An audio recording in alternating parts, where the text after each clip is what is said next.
वज़ीर आला खैबर पख्तूनख्वा अल यमीन गंडापुर ने कहा है कि मौसमियाती तब्दीली से निपटने के लिए NFC अवार्ड में रकम मुख्तस होनी चाहिए। ये बात उन्होंने डॉन मीडिया के ज़ेर एहतमाम मौसमियाती तब्दीली के हवाले से आगाही मुहिम breathe Pakistan global climate conference से खिताब करते हुए कही।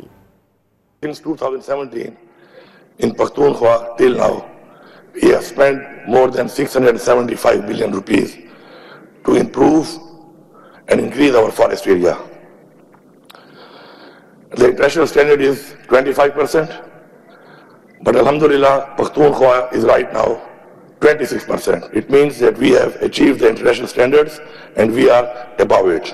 So I will suggest that to encourage all this, if we give the share in NFC for deforestation, because climate change is a big challenge all over the world and in Pakistan also. So the provinces will get encouraged and they will work on it more and more.